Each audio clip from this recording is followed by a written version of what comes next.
Muy buenas tardes, bienvenidos a una conferencia más de nuestro ciclo Historia para qué. Como siempre nos da mucho gusto saludarlos a través de estas transmisiones que pues ya son toda una costumbre en la Academia Mexicana de la Historia, y como sabrán pues hemos llegado ya a nuestra última sesión de este ciclo en esta edición, este año, ya una tradición en nuestra academia, también nuestro ciclo Historia para qué. Y pues hoy tendremos el gusto de contar con la participación del doctor Mario Humberto Ruz Sosa. Él es miembro de la Academia Mexicana de la Historia desde el año 2015, ocupando el sillón número 9, integrante pues de los miembros de número de nuestra academia. Les voy a leer una muy breve semblanza de él. Al tiempo que cursaba los últimos años de la carrera de médico cirujano en la UNAM, Mario Humberto Ruz, convencido de que el estudio de las condiciones socioeconómicas y culturales de los pacientes resultaba imprescindible para comprender los procesos de binomio salud y enfermedad, inició sus estudios en la Escuela Nacional de Antropología, los cuales continuó con una maestría en Antropología Social en la Universidad Iberoamericana bajo la tutela de Ángel Palermo, y más tarde realizó sus estudios de doctorado en etnología en la Escuela de Altos Estudios de Ciencias Sociales de París bajo la dirección del profesor Jacques Sauternes. Habiendo ingresado como becario al Centro de Estudios Mayas del Instituto de Investigaciones Filológicas de la UNAM en el año 1977, mismo año en que concluyó sus estudios como médico, obtendría un año después su nombramiento como investigador. A partir de entonces, al tiempo que continuaba desempeñándose como médico en diversas comunidades de Chiapas, inició investigaciones de corte antropológico. No tardó demasiado en ahondar a ello la perspectiva histórica, buscando entender las raíces de los procesos socioculturales de las poblaciones con las que trabajaba, que al cabo de los años incluyeron los campamentos de refugiados guatemaltecos de diversas etnias en México, desplazados a raíz de la cruenta guerra civil guatemalteca. El doctor Ruz Sosa ha sido profesor en la Universidad Nacional Autónoma de México, en la Nacional de San Carlos de Guatemala, en la Complutense de Madrid, Estatal de Nueva York, en la Autónoma de Yucatán, en la Autónoma de Baja California, en la Autónoma de Zacatecas, en el Flaxo Ecuador, en la Escuela Nacional de Antropología e Historia y otras instituciones. Ha asesorado diversas tesis de licenciatura, maestría y doctorado. Impartido conferencias en foros nacionales y extranjeros, por mencionar algunos, en Francia, Rusia, Costa Rica, Italia, Guatemala, Estados Unidos, Argentina, España, Ecuador, Chile.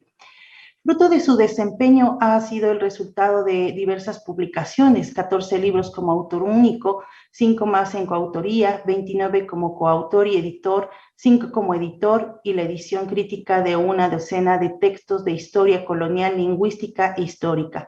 A ellos se suman más de un centenar de capítulos de libros y artículos en revistas arbitradas, así como numerosos artículos de divulgación que han sido publicados en español, inglés, francés, italiano, ruso, tojolabal.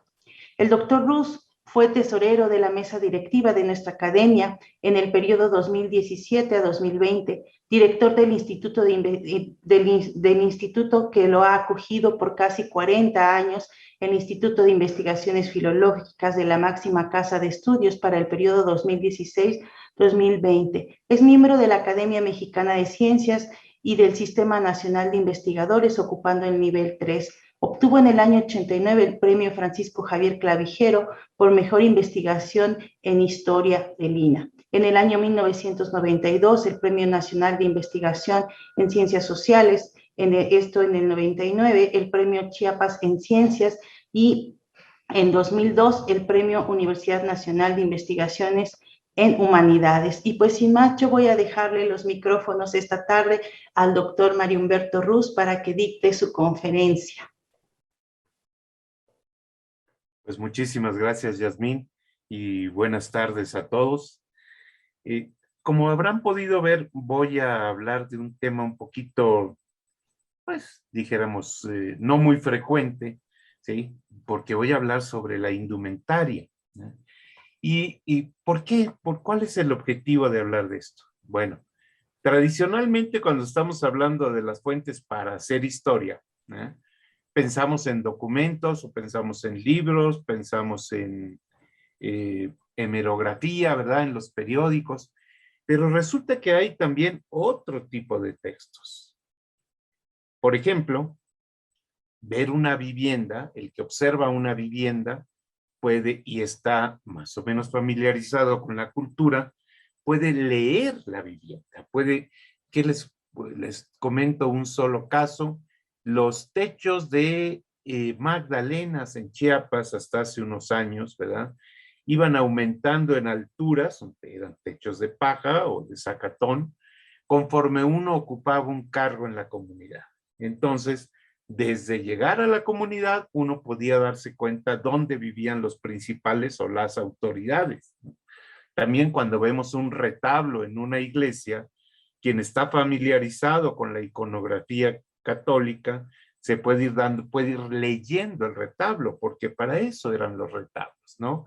Para transmitir el mensaje evangélico en épocas en que la gente, pues, era en su mayoría analfabeta. Entonces, las imágenes, como decía el famoso Juan Molano, un gran escritor de historia de las imágenes y pinturas sagradas de la época de Trento, ¿verdad?, las imágenes eran los libros para la gente que no sabía leer.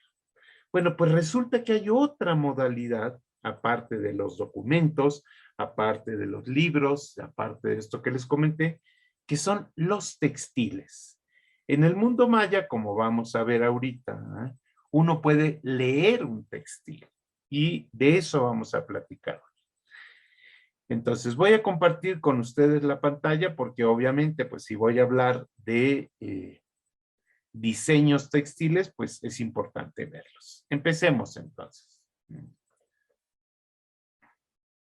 Ok, permítanme un segundo porque aquí tenemos un problemita con esta pantalla. Vamos a compartir en otra modalidad porque esta se nos quedó. Aquí está. Bueno, espero que estén pudiendo ver ahí la pantalla, ¿eh? Y vamos a iniciar con la pantalla completa. No sé por qué esto me regresa. Bueno, nada más recordarles rápidamente, ¿verdad?, que el área maya, ya muchos de ustedes estarán familiarizados con esto, pero recordar que el área maya se extiende geográficamente hablando desde el oriente de Tabasco y el oriente de Chiapas hasta las fronteras de Guatemala con Honduras y El Salvador. Y aparte de esta gran región maya, hay un grupo que está retirado del conjunto, pero que también es maya, y se encuentra entre San Luis Potosí y Veracruz, que son los huastecos, que también son de la familia lingüística maya. No me voy a detener mucho en esto, porque aunque vamos a ver algunas cuestiones sobre lenguaje, ¿verdad?, el lenguaje textil utiliza otro tipo de expresiones. Pero sí recordarles que estamos en el mundo maya frente a una gran diversidad de paisajes y eso nos va a explicar también el porqué de las diferentes vestimentas. Es decir, el vestido se va a apropiar, se va a intentar conjugar con las características del paisaje precisamente para que sea, además de atractivo, cómodo y apropiado para el tipo de clima. Les quiero recordar que a diferencia de lo que ocurre para el mundo mexica, para los altiplanos centrales, donde tenemos unas excelentes descripciones de los atavíos, por ejemplo, en el Códice Mendoza o en la matrícula de tributos, donde ustedes están viendo hasta el atavío de los desposados, ¿verdad? ¿Sí? Aquí tenemos el atavío de algunos nobles, tenemos los atavíos que empleaban los guerreros, ¿verdad? Para el mundo maya no tenemos tal, no tenemos este tipo de códices, pero sí podemos ver algo en la cerámica, por supuesto, pero también en la pintura mural. Aquí les puse dos breves ejemplos, ¿verdad? Dos pequeñitos que son uno que es un mural de Chichén Itzá, un fresco donde ven ustedes el atavío cotidiano, porque lo que estamos presenciando es una aldea costera, aquí está el mar, ¿verdad? Aquí van los pescadores, pero aquí van también comerciantes, aquí ven ustedes a alguien, una especie de tameme que va cargando ahí sus cosas, vemos a las mujeres sentadas frente a la casa o dentro de la casa, y aquí tenemos otro de atavíos rituales, ¿verdad? En este otro tipo de fresco que es de Quintana Roo, y lo vemos ya desde el hecho mismo del color, ¿verdad? El azul es el color ritual en el mundo maya, y aquí ven ustedes a los personajes todos en azul. Bueno, entonces, de donde vamos a partir para nuestra plática el día de hoy es que el textil es un texto, ¿no? Es decir, nos permite leerlo y podemos ver entonces a través de estos textiles, por ejemplo, los estratos, y ahorita vamos a platicar de esto, ¿ok? ¿Por qué? Porque ahí vamos a ver, por ejemplo, solteras, casadas, viudas, quienes ocupan cargos y van variando los textiles cuando la comunidad mantiene patrones tradicionales en el atavío. Entonces, es muy interesante porque pudiéramos decir que el atavío, al mismo tiempo que viste a la gente y la reviste, desviste a la época y desviste también a la comunidad que lo porta. Y también vamos a ver, desviste parcelas del pensamiento. Ahorita platicamos eso. Bueno, entonces, decíamos que en el mundo maya hay una gran diversidad, estamos hablando de al menos 29 o 30 grupos identificados por por las lenguas que hablan y ubicados en todos esos paisajes tan distintos que vimos, que van desde las altas montañas de los Cuchumatanes en Guatemala, que son particularmente frías, hasta las planicies de Tabasco, que son particularmente calientes, o Yucatán mismo. Entonces, les decía entonces esta gente que habla más o menos 30 lenguas, no me voy a detener mucho en ello. Esto es la distribución tradicional, ¿verdad? De la familia maya y las subfamilias, es como si fuera un árbol con sus ramas, ¿verdad? Algunas ramas son más anchas, por ejemplo, decimos la subfamilia yucatecana, pues esa tiene 4 lenguas que son el Itzá, el Mopán, el lacandón actual y el maya yucateco o peninsular. ¿Y por qué digo lacandón actual? Pues porque la lengua que hablaban los lacandones originales era el choltí, pero estos lacandones desaparecieron y los que tenemos ahora entraron a esa región desde el sur de Campeche, vinieron caminando y se apostaron aquí, ¿verdad? Porque estaba despoblado. Los lacandones originales en el siglo XVIII fueron sacados violentamente por los españoles, puesto que no querían, se resistían al yugo hispano. Les digo, esta es la distribución tradicional, pero ojo, hay una enorme movilidad en el mundo maya, ¿sí? Y nada más les doy un dato. En la bahía de San Francisco, California, ¿sí? Hay censados 37,400 hablantes de maya yucateco. Entonces, eso les da una idea de cómo se está dando la dispersión. Bueno, a ver, entonces, empecemos por el tipo de fibras que se utilizan para los vestidos, ¿verdad? Tradicionalmente, lo que se empleaba sobre todo en el mundo prehispánico y en la época colonial va a ser el algodón, ¿verdad? Recuerden ustedes que las grandes zonas productoras de algodón se van a encontrar en la depresión central de Chiapas, donde por ahora está de Chiapa de Corzo hacia Comitán, corriendo a toda esa depresión central, que son tierras cálidas, con buena irrigación, y ahí estaba el poblado celtal de Copanaguastla, que era llamado en la época colonial precisamente la madre del algodón, porque era el gran productor de algodón.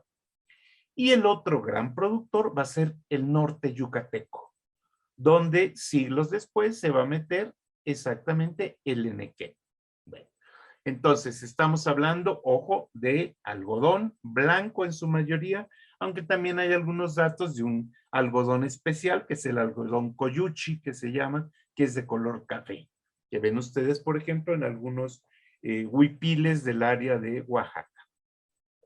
Aquí les puse un testimonio de uno de los primeros frailes que llega a la zona, ¿verdad?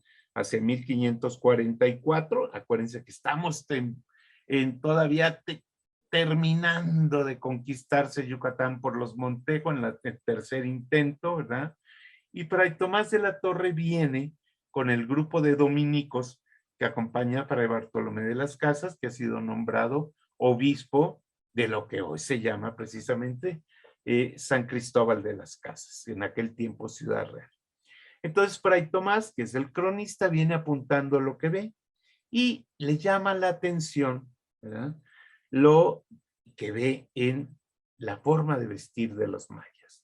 Y entonces nos pone aquí que los de Yucatán y Campeche, dice, todo lo que visten y calzan es labrado galanamente, es decir, son bordados con plumas de diversos colores y con algodón colorado y amarillo, ¿verdad? ¿Por qué? Porque se teñía el algodón. Ahorita veremos eso. Aquí les puse, este es el algodón coyuchi que les comentaba, que es el algodón café, ¿verdad? Este algodón, aquí lo ven, su color natural, comparen con el anterior. Este es el blanco, ¿verdad?, que se encuentra todavía algunos ejemplares en el norte de Yucatán, y este es el café, ¿sí?, que como les decía, se emplea, por ejemplo, en huipiles y en rebozos en la zona de Oaxaca. Ahora bien, para trabajar este algodón, lo que tenemos, que aparece representado hasta en los códices del altiplano, como ustedes ven, son los famosos malacates y ruecas, ¿verdad? Las ruecas, pero ruecas estas que no son las ruecas tradicionales europeas, por así decirlo. Es decir, las mujeres lo que van a hacer, van a desmotar el algodón, le van a quitar la semilla, variándolo, se golpea, ¿verdad? Y con eso luego se empieza a hilar.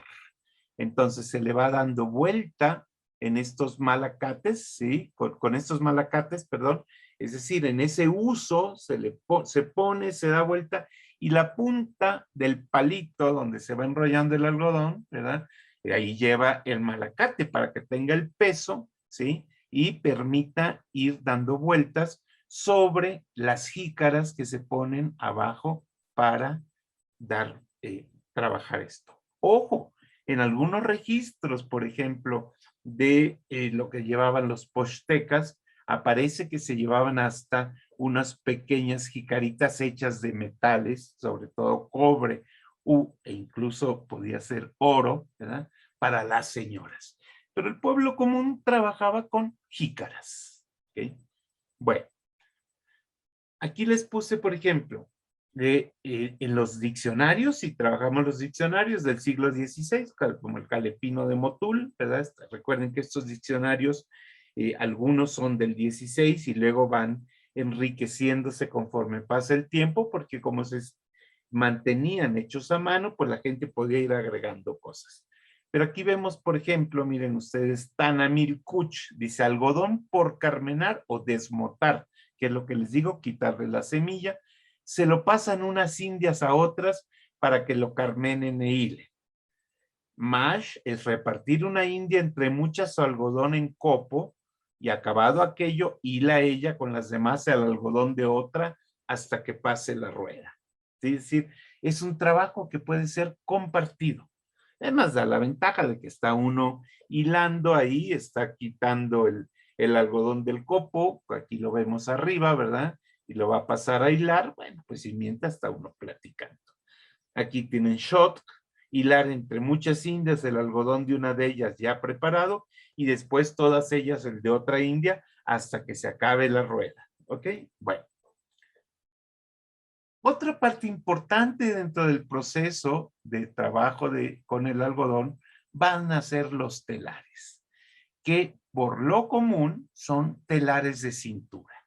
¿Por qué se llaman telares de cintura? Pues precisamente porque el telar, aquí lo tienen ustedes, ¿verdad? Donde se van a poner las dos primeras partes, que son la urdimbre y la trama, ¿verdad? Se va a sujetar o de la cintura o abajo de la cadera de las mujeres. Aquí ven una mujer jacalteca sujetando el telar, que es un microtelar porque es para hacer unos listones muy delgados, ¿verdad? Y lo sujeta en la cintura. Mientras que aquí ven a una tejedora y Shil, ¿verdad? Que lo sujeta abajo de la cadera, ¿ok? No me voy a detener mucho en esto, pero es toda una técnica que tiene que ver con el ancho del telar para ver el tipo de manta que se iba a fabricar.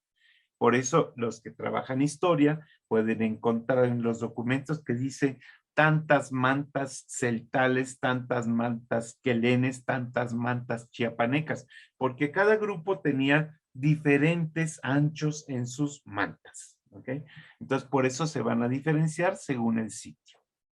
Aquí ven ustedes una reproducción de la isla de Jaina, ¿verdad? Donde ven a una mujer trabajando ya su telar de cintura, y aquí está el famoso machete, que es este palo, que es el que sirve para, se baja con fuerza para ir aplastando los hilos, ¿verdad? Y luego se va metiendo el hilo de color para hacer los diseños. Aquí les puse el telar, un telar actual, para que vean ustedes cómo se va trabajando, ¿verdad? Aquí ven ustedes la trama de algodón, ¿verdad? Y aquí se van urdiendo los hilos para formar el diseño que uno quiera. Estos son diamantes, se llaman, ¿verdad? Sí, este es de San Andrés Larrainzar. Este es un motivo característico del atavío femenino y luego vamos a ver qué significa este tipo de diseño. Entonces aquí ven el telar en proceso de fabricación del textil. Ahora bien, como les decía, vieron ustedes que Fray Tomás de la Torre nos dice hilo colorado, hilo amarillo. Bueno, sí, lo que ocurre es que los algodones se podían teñir. Y esto va a ser una gran revolución en Europa, el descubrimiento de las tintorias, ¿no? Que se utilizaban tanto en Mesoamérica como en los Andes, ¿verdad? En el caso mesoamericano vamos a tener 3 tintorias muy, muy importantes, ¿verdad? Muy comunes, que van a ser el añil, que es el que da el color azul, el palo de tinte, que puede variar desde un rojo oscuro hasta negro, y la famosa grana cochinilla, que es este insecto, ¿verdad? Que crece en el nopal, ¿verdad? Y que se va llenando, por así decirlo, de tinte. Aquí tienen ustedes, esta es la grana cochinilla, estos son los animalitos, son las cochinillas, ¿verdad? Que dan ese color rojo grana, por eso se llama grana cochinilla. Hay otros tintes también, menos comunes, pero por eso también muy apreciados, como pueden ser este color púrpura, que es del caracol púrpura panza, que se llama, que está, por cierto, en peligros de extinción, ¿verdad? Y esto se obtenía sobre todo en las costas de Oaxaca, en las costas del Pacífico, pero en particular se extraía en Oaxaca, ¿no? Donde los pueblos guaves de San Mateo del Mar y toda esa región todavía tiñen utilizando este caracol que da ese tono espléndido púrpura. Entonces, aquí están, aquí los tienen, les puse aquí los nombres científicos para que vean el añil, la grana cochinilla, que aquí ven cómo se va formando, y el famosísimo palo de tinte que va a ser la riqueza de buena parte de las costas de la península de Yucatán, y también va a traer partes de maldición ahí porque es tan atractivo el comercio de estos tintes, ¿no?, que va a motivar el que en la región se vayan asentando los piratas para explotar el palo de tinte. Y sobre todo lo van a hacer en la llamada Laguna de Términos, que como ustedes saben se llamó así porque cuando llegaron los españoles pensaron que Yucatán era una isla, y cuando vieron esa gran entrada de agua dijeron, ah, pues aquí se termina la isla, y por eso se llamó Laguna de Términos, ¿verdad? Incluso la isla que está allí se llamó Términos. Los piratas se asientan, viven ahí en esta zona, explotan el palo de tinte de todas las riberas, aparte de que van robando cacao en Tabasco, incluso asaltando Campeche y otras poblaciones, ¿verdad?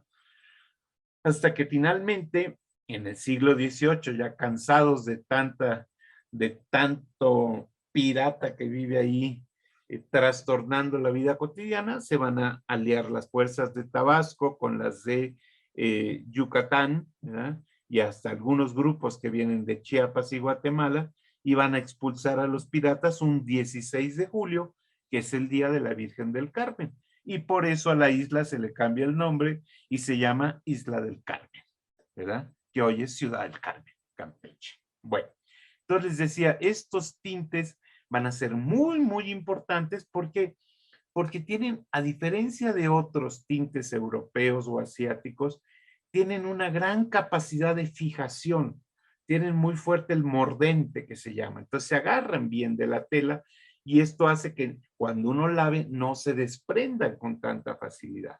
Por eso van a desplazar a todas las tintorias del sur francés, del midi francés, que eran las que daban estos colores muy bajitos que se llaman por eso colores pastel, ¿verdad? Entonces, bueno, hay que recordar que en la época, desde la época prehispánica, tenemos intercambios muy importantes de atavío, ¿verdad? Y ojo, cuando estamos hablando de atavío, no solamente estamos hablando de la ropa, que es la indumentaria. Parte del atavío también son, por ejemplo, pues los elementos de ornato, como pueden ser los besotes, las orejeras, ¿verdad?, los pendientes, los collares. Y vemos aquí, les puse una cita de Sahagún, Fray Bernardino de Sahagún, de que está hablando que qué ocurre cuando vienen los pochtecas, ¿verdad?, con sus cargas a la zona de Tabasco, lo que era Tabasco entonces, que era Xicalanco, que es la orilla de Laguna de Términos, que después se le va a quedar a Campeche, ¿verdad?, pero originalmente era parte de Tabasco. Y aquí nos dice que los pochtecas, cuando llegan, ¿sí?, daban el presente que llevaban, es decir, llevan de regalo mantas, onaguas y huipiles y maxtles muy labrados y ricos. Es decir, lo que se llama másteles en la época colonial, que finalmente luego se dice, bueno, son los taparrabos, que son los bragueros, ¿verdad? Estos llevaban. Y a cambio, aquí nos dice, el señor o señores de la misma provincia les daban grandes piedras labradas verdes y otros chalchihuites, ¿verdad?, colorados, y otras que son esmeraldas, que ahora se llaman quetzalistli, y les daban caracoles colorados y conchas habaneras, que son muy importantes incluso para cuestiones de ofrendas, ¿ok? Y vemos, miren ustedes, paletas de cacao, que son para batir el chocolate, hechas de concha de tortuga. Y les daban plumas ricas de muchas maneras y cueros labrados de bestias fieras. Ahorita vamos a ver cómo se empleaban estas plumas y estas pieles en la vestimenta. Entonces, estamos hablando de que, como ustedes ven, es un mundo de trueques, ¿sí? Los mercaderes que pueden venir acompañados con una gran cantidad de gente, los más ricos, ¿verdad? ¿Sí? Entonces van llevando a vender. Hay quien vende en ferias, hay quien vende de pueblo en pueblo, de puerta en puerta. En los diccionarios nos aparece gente vendiendo al menudeo, al mayoreo. Dice que venden a crédito, ¿verdad? Incluso aparece en algún diccionario celtal uno que dice me banco, ¿sí?, que es ventas de huérfano, ventas de pobre, es decir, de poquitos. Entonces aquí ven ustedes, les puse un mapita pasado con el trabajo ya clásico de Cardós de Méndez, donde vemos que del centro de México llegan sobre todo mantas y vestidos de guerreros, mientras que del área maya se van a llevar pieles de venado, ¿verdad? Pieles de jaguar, el algodón, que son las pacas envueltas en petates, ¿verdad? Canoas, el pescado y sobre todo, por supuesto, el cacao. ¿Okay? Bueno, y, perdón, aquí no lo apunté, pero aquí sí les puse la imagen, la sal, que es importantísima la sal como producto de trueque. Bueno, hay que recordar también que cuando, permítanme un segundo, que cuando los españoles llegan por primera vez a la zona de la Chontalpa tabasqueña, en esos primeros días de junio de 1518 va a ocurrir una cosa muy interesante. ¿Eh? Va a haber un intercambio de ropa. Y eso nos narra un librito que habla sobre este desembarco de Grijalva, atribuido a Díaz, ¿verdad? Que dice que el capitán Juan de Grijalva, ¿sí? Que le va a poner su nombre al río que se llamaba Tabasco, que es el nombre del señor de Tabasco, y ahora conocemos como el río Grijalva, dice, ordenó vestir al señor de la provincia de Potonchán con un jubón de terciopelo verde, unas calzas para las piernas rosadas, un sayo, unas alpargatas y una gorra de terciopelo. ¿Verdad? Imagínense ustedes en el calorón de Tabasco lo que eso significaba, pero bueno. Y a cambio se vio cubierto con un coselete y unos brazaletes de oro, borceguís hasta media pierna con adornos de oro, y en la cabeza se le puso una corona de hojas de oro muy sutiles. Es precisamente este oro y otros regalos de este tipo que van a recibir lo que va a incitar la codicia de la gente que se quedó en Cuba, y van a armar la siguiente expedición donde va a venir nada más ni nada menos que Hernán Cortés con dos conquistadores del mundo maya que van a ser Montejo y Pedro de Alvarado. Bueno, ok, entonces, permítanme un segundo.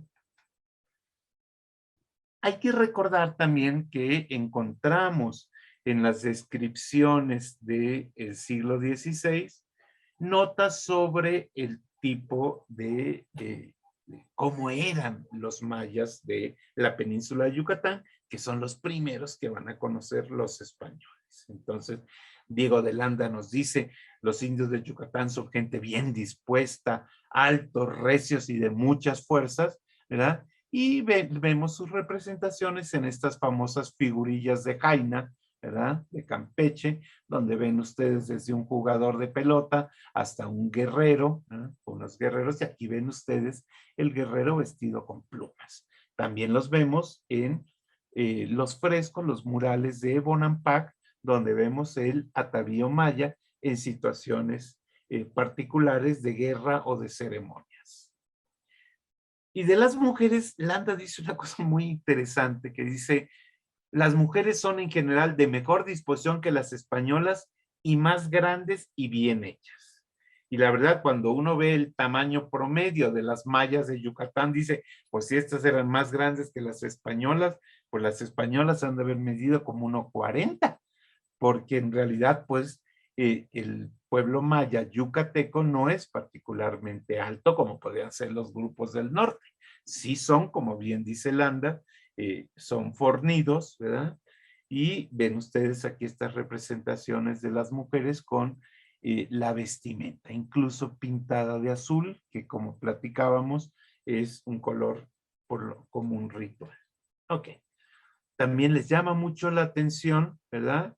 Que traían las orejas horadadas, dice, para zarcillos, es decir, el tipo de aretes que se utilizaban en la zona maya, y por supuesto, ¿verdad?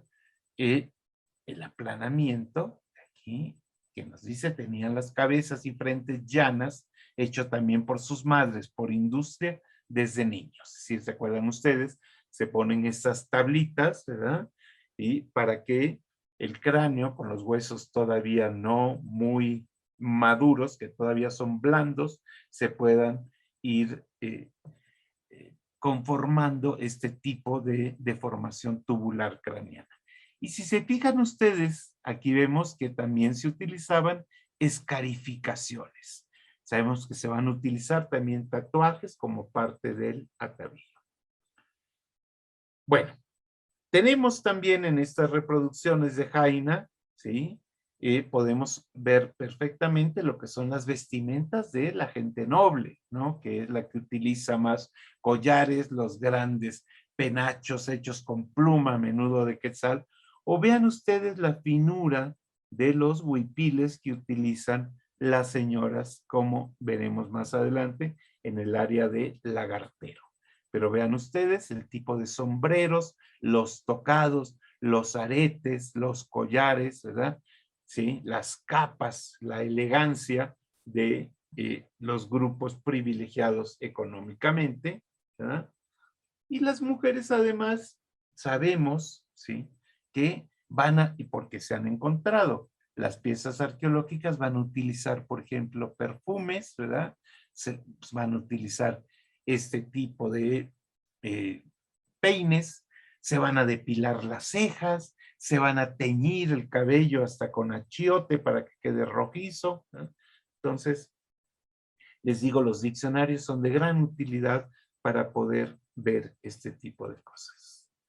Y por supuesto, lo que decíamos, los aretes, los besotes, los prendedores, los collares que vamos a tener de jade, de jadeíta, de corales, ¿sí? Aquí están, ¿se acuerdan las conchas sabaneras? Bueno, pues las perlas, ¿verdad? Se van a hacer todo este tipo de elegantes prendedores y demás con concha nácar, o incluso vamos a encontrar, esto es mucho más raro, elementos hechos con metales como puede ser el oro. Aquí ven ustedes algo de lo recuperado en el cenote de Chichén Itzá. Bueno, ojo, pero eso es lo de los nobles. Enfrente, la gran mayoría, los pobres, los esclavos y los cautivos vivían prácticamente desnudos, ¿verdad? Francisco Jiménez nos dice, bueno, ¿se acuerdan de Tomás de la Torre que platicábamos de que vio que los mayas de Yucatán se bordaban grandes flores, dice, en los huipiles, ¿verdad? Pero dice que cuando llegan a Sinacantan, los hombres andaban desnudos, dice. Y cuando el frío o la fiesta les forzaban a vestirse, se ponían tan solo una manta anudada sobre los hombros, ¿sí? Francisco Jiménez, otodominico, que está escribiendo 2 siglos después, también cronista, dice: en Guatemala los vestidos eran tan pocos que casi no se pueden llamar tales, ¿no? Mientras que algún otro nos dice: la gente de Atitlán usaba taparrabos y unas camisitas cortas que apenas le llegaban al ombligo. Es decir, entonces tenemos una indumentaria suntuosa para los nobles y prácticamente la desnudez para los pobres y los esclavos, ¿no? Obviamente, estas reflexiones de los frailes nos van a explicar su insistencia. No les puse aquí las ordenanzas de Tomás López Medel, por ejemplo, en el siglo XVI en Yucatán, ordenando que la gente se vistiera, porque resulta que, sobre todo en épocas de calor, las mujeres, por ejemplo, andaban con el torso desnudo, ¿verdad? Entonces, se manda que se tengan que vestir. Bueno, otra cosa que les va a llamar mucho la atención es la limpieza de los mayas, ¿no? Fray Diego de Landa dice: las mujeres eran particularmente limpias, se lavan como los armiños, ¿verdad? El armiño es este animalito particularmente blanco, ¿verdad? Que vemos incluso en algún famoso cuadro, perdón, ya me pasé, ¿verdad? De Leonardo da Vinci, y estos son los armiños. Y en realidad ustedes pueden ver hasta el día de hoy la limpieza de los mayas. En 1847, un viajero francés, Arthur Morelet, que es un botánico que viene a hacer unas excursiones con unas descripciones maravillosas sobre Yucatán, Tabasco, Chiapas y hasta Guatemala, Dice que le resulta admirable la extremada limpieza de sus vestidos y de su persona, así como la costumbre que ellas comparten con los hombres en un país donde el agua no es abundante, de lavarse escrupulosamente todos los días. Y en efecto, los mayas aún en la actualidad pueden bañarse a veces hasta 2, 3 veces al día por el calor y porque también es parte de la cultura propia de los pueblos mayas, la limpieza corporal. Curiosamente no lo es tanto en lo que corresponde a los terrenos cerca de las casas, donde puede uno encontrar tirada basura, pero no así la ropa. Bueno, y les pongo una última observación hecha nada más ni nada menos que por la emperatriz Carlota, ¿verdad? Que viajó, recordarán ustedes, a Yucatán en 1865 y le escribe a Maximiliano, aquí todo es blanco, hasta el suelo, incluyendo a los personajes blancos que aparecían en los umbrales de las puertas. Dice, las mujeres son parecidas a vestales, o sea, como sacerdotisas romanas, con velos níveos, ¿sí? Es decir, totalmente blancos, y los hombres con camisolas y pantalones igualmente blancos. Ellas llevan una falda de tela blanca con la orla adornada por bordados multicolores y encima una blusa con escote rectangular. Aquí vean ustedes lo que nos pinta Frederick von Waldeck, ¿verdad? Dice, igualmente bordado que cae recta sobre el cuerpo. En la cabeza portan un velo blanco como los que usan las monjas. ¿Okay? Entonces, como ustedes pueden ver, esto de la limpieza y la albura, que se llama lo blanco, son una tradición antigua en el mundo maya. Ahora bien, otra cosa que vemos, ¿verdad? Y ha aparecido incluso por ahí algún resto de algún textil prehispánico que son muy difíciles de conservar dada la humedad. Estos proceden de una cueva en Chiapas, ¿verdad? Una cueva seca. Son las gasas. ¿Qué son las gasas? Las gasas son telas particularmente finas, muy delgadas, que son transparentes prácticamente. Aquí ven ustedes un fresco de Calakmul, Campeche, donde ven a una mujer vestida con una gasa, que prácticamente, les digo, deja observar el cuerpo. Curiosamente, estas gasas, que ya prácticamente han desaparecido, solamente nos quedan algunas en la región quechí de Cobán, ¿verdad? En la Verapaz de Guatemala y otras en San Bartolomé de los Llanos, hoy llamado Venustiano Carranza, en Chiapas, ¿verdad? Sí, estas eran tan finas, que en la época colonial se llevan a vender a Europa. Estas telas se llevan a vender a Europa, donde compiten con los encajes de Bélgica, de Brujas en particular, la llamada dentelle, que aquí ven ustedes un ejemplo, ¿verdad? Y esto se llevaba a vender hasta allá y alcanzaban muy buen precio. Ok, bueno, ese es el algodón. Pero no solamente se fabrican indumentarias de algodón, tenemos otras fibras. Por ejemplo, ¿verdad? Hay una fibra, un tipo de algodón que es mucho menos fácil de trabajar, que es el algodón de las ceibas. Pero eso se va a utilizar sobre todo para rellenos de almohadas, de colchas y demás, ¿verdad? Y tenemos la famosa sansevieria o lengua de vaca, ¿verdad?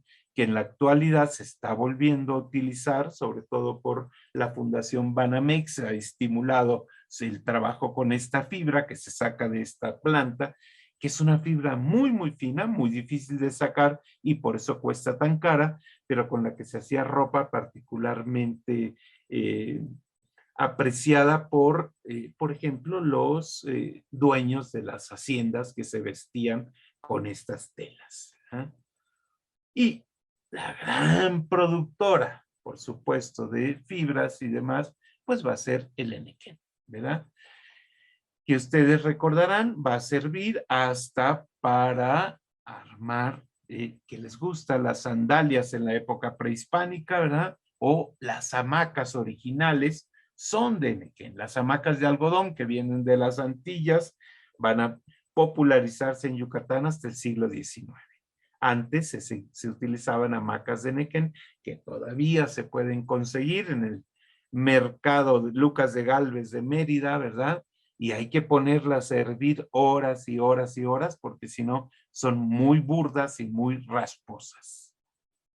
Bueno, otra cosa particularmente interesante es el fabricar ropa con la corteza de un árbol, ¿eh? Pero con lo que está pegado a la corteza, no es la cáscara propiamente, sino lo que es la que se llama la corteza interior, los biólogos le llaman la albura, que es como una telita blanca que está pegada, ¿sí?, a la corteza, y esto era utilizado y sigue siendo utilizado por los lacandones. Bueno, digo, sobre todo para cuestiones ceremoniales, ¿eh? Aquí les puse un ejemplar que se guarda en el Museo Nacional de Antropología, donde ven una pieza hecha con esta albura, con esta corteza, que en la actualidad pues ya es mucho más común verla en los figurillas de barro, ¿verdad?, que luego venden los lacandones y están hechos sus ropas precisamente con este tipo de albura, ¿no? Entonces les decía, se puede decorar con achiote, aquí ven ustedes las marquitas rojas del achiote, y terminada la ceremonia se lava y se vuelve a utilizar como una pieza de todos los días. Ok. Algo que va a revolucionar el mundo de la ropa, sobre todo en las tierras altas, en las zonas frías, va a ser, por supuesto, la lana, ¿verdad? La lana, que va a recibir un nombre particularmente poético e interesante en las lenguas tzotzilis, el tal de Chiapas, porque a la oveja se le va a llamar tunimchija, ¿verdad? Venado de algodón. Es decir, la lana se compara con el algodón y no deja de ser curioso, ¿verdad? Cuando uno ve en alemán cómo se llama el algodón, ¿verdad? Lana de árbol, ¿sí? Porque se tenía la idea en la época medieval, ¿verdad?, que estos animalitos crecían como si fueran especies de árboles y entonces por eso se va a llamar lana de árbol, el algodón. Y aquí es venado de algodón.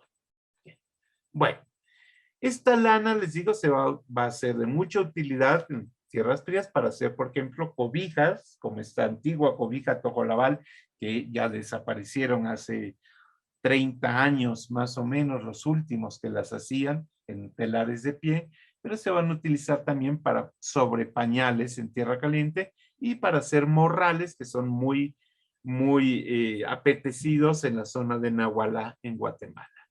O también los que conozcan Chiapas se habrán visto en la calle a los, por ejemplo, los chamulas, ¿sí?, y otros grupos, también San Andrés Larraínzar y demás, que utilizan estos cotones que están hechos de lana, ¿no? Es tan importante la lana para las tierras altas y en particular estos grupos tzotziles y algunos quichés, ¿verdad?, que vamos a encontrar incluso hasta oraciones específicas para los borregos. Aquí, gracias a un espléndido estudio de Raúl Pérez Grobas sobre las ovejas en Chiapas, ¿verdad?, él logró recuperar algunas oraciones. Por ejemplo, aquí tienen una de una tejedora chamula, que es una oración donde está pidiendo por sus venados de algodón y se lo pide a San Juan Bautista. ¿Por qué San Juan Bautista? Pues porque San Juan Bautista se representa con el cordero, que presupone a Jesucristo, ¿verdad? ¿Sí se acuerdan ustedes? ¿Sí? Entonces, por eso San Juan, y además el pueblo, él es el patrono del pueblo, por eso San Juan Chamula. Y entonces la oración dice, mira pues San Juan, mira pues Fiador, mira pues Sebastián Indio, mira pues Sebastián Ladino, así como lo estás abrazando, como lo estás sosteniendo en tu mano, a tu simiente, a tu siembra, a tu carnero color café, a tu carnero color pinto, es que ya lo quiero mirar, que ya lo quiero cuidar, que ya lo quiero pastorear. Haz el favor, Madre Santa María, que estás en medio del cielo sentada con tu santa cría, ¿verdad?, Jesucristo, sentada con tu santo Hijo. Es que yo también quiero arriar tu simiente, yo también quiero arriar tu siembra, es que yo también quiero arriar tu algodón, es que yo también quiero arriar tu carnero pinto. Y vean qué interesante, porque se sigue identificando o asimilando, ¿verdad?, a la lana, ¿sí?, con el algodón. Bueno, hay que recordar también que con estos cambios en la época colonial, ¿verdad?, la Ixchel, que era la patrona de las tejedoras, pues va a ser sustituida por Santa Lucía, que es muy interesante porque según la tradición Santa Lucía, mártir, va a ser atormentada sacándole los ojos. Entonces, funciona, nos dice que tiene que haber una ciega precisamente con las tejedoras. Bueno, pues según las celtales de Tenejapa, porque ella protege de las envidiosas que no saben bordar y embrujan a las otras, dañándoles la vista para que no tejan. Entonces, por eso se ampara uno con Santa Lucía para que ella dañe a quien quiera hacerle a uno daño. Decíamos que entre los productos de intercambio van a jugar un papel muy importante las plumas y las pieles como símbolos de elegancia, riqueza y poder, ¿verdad?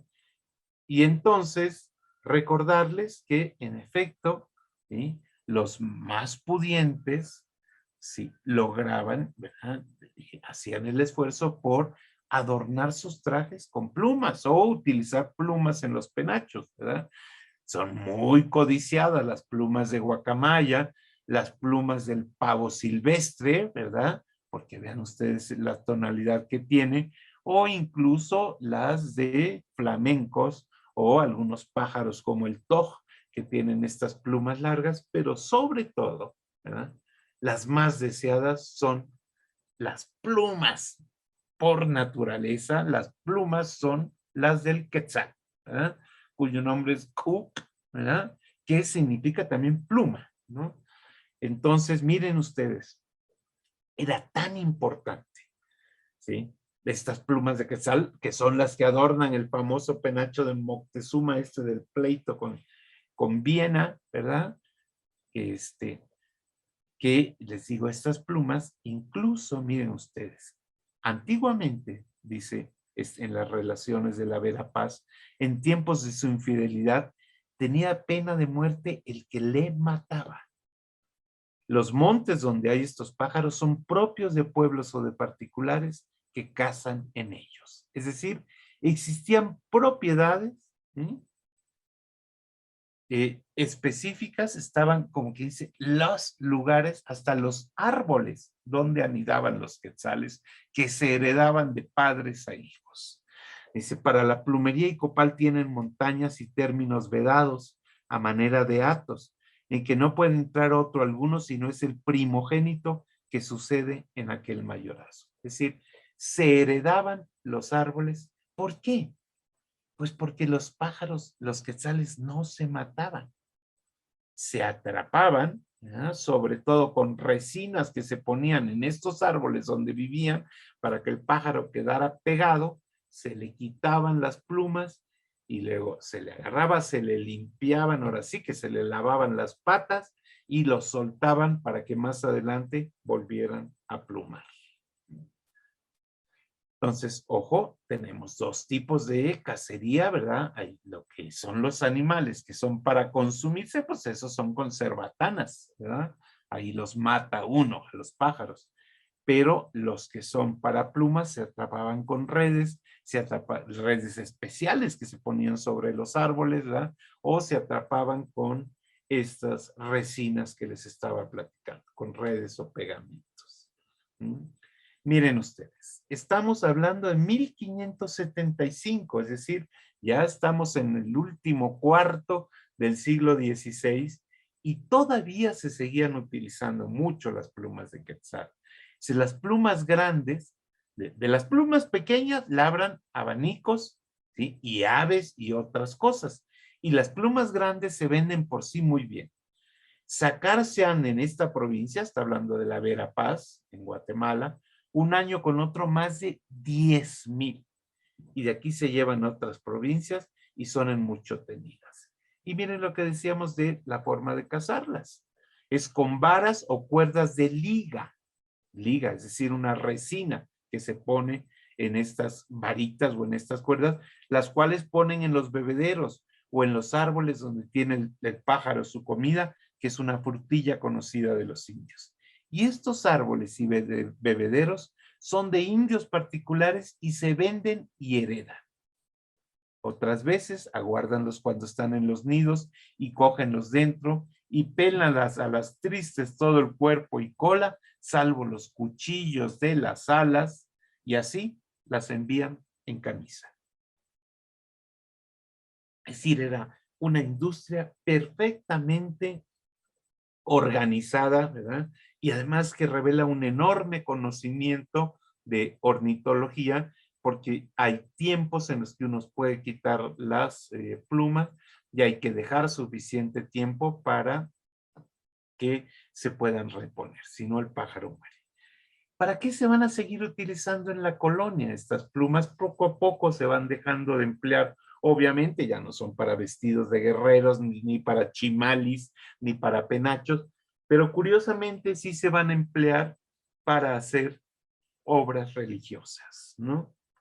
Incluso en el Vaticano puede uno encontrar algún documento donde dice que se le mandó al Papa un retrato hecho con plumas de colibrí. Y aquí tienen ustedes, ¿verdad? Esta obra plumaria novohispana, que lamentablemente tenemos pocos ejemplares por su misma fragilidad. Bueno, se siguen utilizando en algunos lugares las plumas, como son en los huipiles de boda de Sinacantan, ¿no? Pero ya cada vez es más difícil conseguirlas. Ojo, aparte de todas estas cosas elegantes, pues tenemos cosas de todos los días, como son las servilletas, como son los paños para tortillas. Y bueno, vamos a pasar ahora a platicar un poquito sobre los símbolos, ¿eh? Es decir, ¿de qué nos hablan los textiles? ¿Eh? Como ustedes podrán ver, en un textil se pueden encontrar símbolos como, por ejemplo, ceibas. Aquí tienen ustedes unas ceibas, ¿verdad? Aquí tienen ustedes algunos animales, mamíferos y guajolotes, que son muy comunes en los huipiles tradicionales de Guatemala, los huipiles de lujo, no los que se les venden a los turistas, sino los huipiles realmente hechos para festividades, ¿no? Aquí tienen ustedes también representaciones de plantas de maíz. Aquí tienen una ceiba en huipiles de Zacatepeques, Guatemala, ¿eh? Y vean ustedes, llega a tal grado el primor en este tipo de brocados, ¿verdad? Que pueden haber hasta guajolotes muertos, aquí ven ustedes, ¿no? Aquí lo ven con la cabeza caída, ¿no? Y aquí están los guajolotes vivos con la cabeza levantada. ¿Okay? Aquí tienen también otros, estos son quichés, estos son pocomames de palín, las servilletas con guajolotes. También es posible encontrar algunos diseños donde aparecen jaguares, ¿eh? Jaguares y zarigüeyas. Es decir, la fauna es sobre todo la fauna americana, ¿no? No vamos a encontrar gatos, perros y demás, no al menos en este tipo de cosas. Sí encontramos caballos, por ejemplo, o vacas en los morrales u otro tipo de elementos de la indumentaria. Y bueno, tenemos incluso, ¿verdad?, el empleo todavía del traje completo de jaguar para algunas danzas. Esta no es el área maya, esto es área otomangue de Suchiapa, ¿verdad?, cerca de Chiapa de Corzo, donde ven ustedes las famosas danzas de jaguares. Ahora bien, podemos encontrar también otros elementos de la vida cotidiana, como son estas viviendas. Vean ustedes aquí hasta los personajes en la puerta de la vivienda, ¿verdad? Y unos guajolotes. Aquí ven ustedes un huipil de fiesta donde ya los elementos no son ni animales, ¿verdad?, ni fauna, ni flora, sino que son elementos geométricos. Esto va a ser también muy común en el mundo maya, ¿verdad? Y sobre todo en ciertas comunidades, por ejemplo, del área occidental y de Huehuetenango. Aquí viene este huipil de fiesta de Huehuetenango, ¿verdad? Y aquí ven ustedes pues, también diseños geométricos, ¿verdad? En este huipil antiguo, ¿sí? Que es un huipil de luto, por eso el color negro, que es, obviamente es un color aportado por la tradición cultural católica, ¿verdad? El negro como color de luto. Aquí ven ustedes una faja de un traje masculino de Chalchihuitán, ¿verdad? Donde ven también diseños polícromos geométricos. Y vean ustedes, de repente empiezan a aparecer otros elementos que uno dice, pues qué bonita esta rayita que se ve aquí. Bueno, pues resulta que esto es nada más ni nada menos. Si ustedes le preguntan a una bordadora qué es esto que está bordando, esto es Kukulcán, ¿verdad?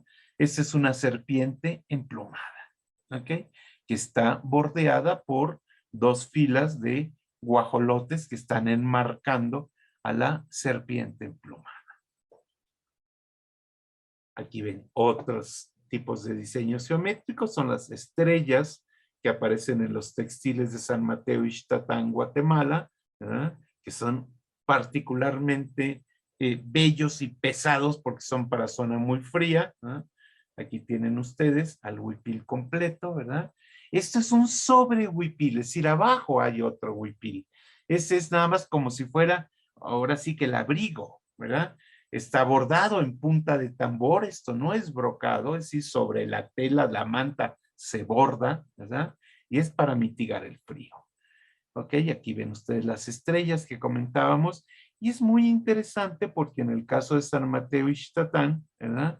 Esto va acompañado con un tocado. Aquí ven el otro huipil, el huipil de abajo, este que se ve aquí, que lleva esta Juanita se llama, ¿verdad? Y aquí ven ustedes el tocado, ¿sí? Que distingue a una mujer soltera. Entonces, ya no tiene uno que preguntar, estudias o trabajas, ya nada más con verla dicen, esta sí es soltera y casadera. ¿Mm? Aquí tienen ustedes otro ejemplo donde se combinan, ¿verdad? Los motivos geométricos con motivos zoomorfos y fitomorfos, ¿no? Aquí ven ustedes, ¿ok? Aves, plantas, de aquí están las aves, aquí están las plantas de maíz, ¿verdad? Y aquí están unos cuadrúpedos, aquí los ven ustedes, ¿verdad? Okay. Estos son de la zona Ixil. Hay que recordar que para algunas regiones se utilizaban como muestrarios, lo que en Yucatán se llaman los dechados, ¿verdad? Que son, tenemos dechados del siglo XIX y del siglo XX, que son como los muestrarios del tipo de puntadas que aparecen en aquellos álbumes viejos de la familia, ¿verdad? Para ver qué tipo de puntadas se pueden hacer. Porque ahorita platicamos, porque vamos a ver que independientemente de que uno puede copiar ciertos diseños, hay huipiles, los más elaborados, que se firman, ¿verdad? Entonces hay que poner la firma de la tejedora. Bueno, les decía que el vestido nos puede servir para diferenciar cosas. Por ejemplo, pues el género, ¿no? O sea, el vestido no es el mismo el vestido de un hombre que de una mujer en este tipo de comunidades, pero ojo, a partir de cierta edad, aún hoy, en los poblados más tradicionales, es común, por ejemplo, vestir, cuando no andan desnudos, pues vestir a los niños y a las, aquí es niño y niña, con huipiles, ¿verdad? Es decir, es un vestido unisex, el huipil, cuando uno es pequeño. Ya al llegar a cierta edad, sobre todo a partir de ya, 7 u 8 años, pues ya se visten con otro tipo de ropas. Voy a detenerme rapidito, detenerme un poquito, aunque sea a toda velocidad. Vamos a ver algo sobre la indumentaria masculina, porque es la que está desapareciendo con mucha mayor velocidad, exceptuando algunos pueblos de Guatemala que todavía, y de Chiapas, que todavía la mantienen. En Yucatán es prácticamente imposible, o en Tabasco, ¿verdad? O en Honduras encontrar gente, hombres que se vistan todavía con los trajes tradicionales, porque son muy costosos, ¿no? Cuesta mucho hacer estos trajes, lleva mucho tiempo el bordado, ¿verdad? Y aparte las telas incluso pueden ser de importación. Hay poblados de Guatemala donde la tela para los enredos, que son como estas faldas que se van enredando a partir de una faja en la cintura, vienen de Inglaterra. Entonces esto ya es muy caro. Pero bueno, aquí entonces vean ustedes, esta es la indumentaria masculina de Todos Santos Cuchumatán, ¿verdad? Mientras, como les decía, Yucatán y Tabasco, pues ya la gente se viste con ropa de paca, no de Paquita, la del barrio, como ahora que anda pasando por ahí alguna caricatura, pero sí con ropa que viene de los Estados Unidos, ropa de desecho, ¿verdad? Esta es la ropa de trabajo, en ocasiones, pues sí, para las fiestas, sobre todo los que van a participar, en el caso de Yucatán, en las jaranas, pues se van a poner el traje tenido por típico, pero para la vida cotidiana ya esto prácticamente no existe. ¿Sí? Aquí ven ustedes, por ejemplo, lo que era la indumentaria del campesino maya yucateco, ¿no? Que hasta 1813 tenemos una descripción muy puntual dada por el cura, donde nos habla de cómo utilizan una manta tejida, un calzoncillo ancho y largo hasta media pierna, aquí lo ven, ¿verdad? Un ceñidor blanco con el que se amarra, un pañuelo, un sombrero de paja y a veces una alpargata de suela. Que vean ustedes lo que es la alpargata, es con cordones de enequén, con cordones de mecate. Ok, bueno, también es importante hablar de que a menudo los cambios son generacionales, ¿no? Aquí ven ustedes un anciano tojolabal, ¿verdad? Y aquí ven ustedes a su bisnieto, ¿verdad? Aquí tienen ustedes entonces, Veracruz, San Mateo, Veracruz, que está en la zona cercana a las Margaritas, y aquí están otros que viven en la selva. Entonces ya por generaciones se ha ido perdiendo la indumentaria. Aquí ven ustedes lo que era la indumentaria de los celtales de Ochuc y Cancuc, que se utiliza ahora solamente para motivos de fiesta, ¿verdad? La más tradicional. ¿Ok? Y algo que ¿se acuerdan que decíamos de estas gasas finas que se vendían hasta en Europa? Bueno, pues aquí tienen ustedes, por ejemplo, el trabajo de una gran tejedora, Carmen Vázquez Hernández, que ganó un concurso donde ven ustedes el tipo de gasas que se utilizan. Esta es la de gala, pero aquí tenemos la camisa del diario y el pantalón que se utilizaba en San Bartolomé. Bueno, otro muy interesante, ¿sí? Y ahorita vamos a ver por qué, es el traje que se utiliza en San Miguel Huistán, en Chiapas. Aquí ven las autoridades, ¿verdad? ¿Sí? Y vean ustedes el tipo de braguero o pantalón que ahorita veremos de dónde se inspira esto. ¿Sí? Aquí, bueno, ven ustedes la belleza de los bordados de Nahualá, donde se ponen los bordados en las bocamangas y en el cuello, ¿verdad? Y vean ustedes la faja para el pantalón. Es una absoluta maravilla. Que además, ojo, es una faja que a menudo ni se va a ver porque va a quedar abajo de esto. ¿Ok? Bueno, rapidito, para que vean, les digo esto porque ya está en muchos lugares en riesgo de desaparecer. Aquí tienen ustedes San Martín Chile Verde en Guatemala, que también son unos trajes muy espectaculares. Y algo que llama la atención, ¿sí? No, esto no es maya, pero para que vean ustedes, ya que estamos hablando del vestido y el género, es la adopción del traje femenino por parte de los muxes de Oaxaca. ¿Se acuerdan ustedes este llamado tercer sexo en Oaxaca? Que son hombres que adoptan una actitud genérica más bien femenina, que son los que a menudo se encargan de los padres y se encargan del cuidado de los padres mayores, pero que han llegado a ser tan importantes, ¿verdad? Que ahora pues los vemos hasta decorando una revista de Vogue. Bueno, hay pueblos donde no hay brocado, donde no se usa el telar de cintura, sino que se borda sobre el algodón o sobre la manta. Voy a pasar rapidito por esto porque lo que me quiero detener más adelante es en los símbolos, ¿verdad? Aquí tienen ustedes a los mopanes de Belice, que también son mayas, los tojolabales de Chiapas, que utilizan una ropa particularmente bella, pero toda es bordada, ¿verdad? Con estos pliegues que se van haciendo con piedras calientes, ¿verdad? Y para lograr este tipo de yechmish que se llama, que es uña de gato, que son este tipo de bordados que se utiliza. Esta es la camisa del hombre, aquí están las camisas de mujeres. Y van a variar un poco de comunidad en comunidad, que ahorita platicamos eso, ¿ok?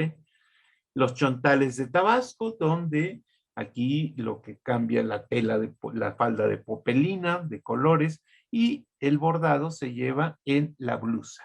Originalmente, lo que nos reportan los cronistas es que las mujeres iban con el pecho desnudo, como podemos ver todavía en esta foto de Nacajuca del siglo XIX. Ok. Y las bordadoras yucatecas, ¿verdad?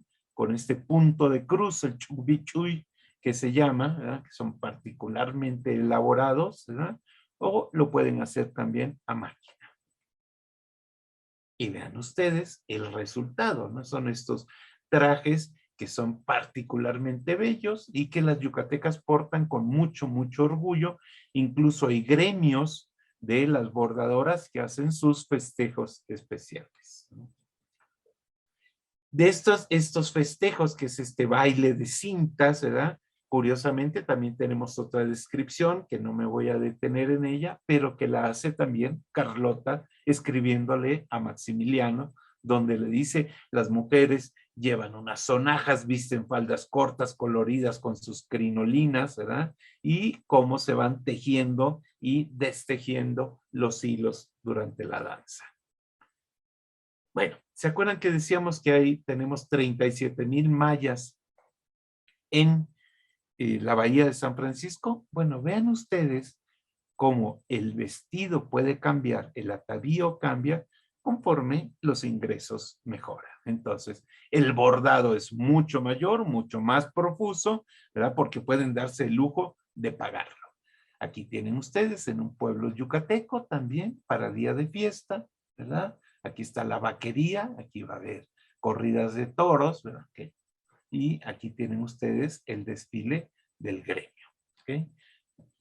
Bueno. Ok.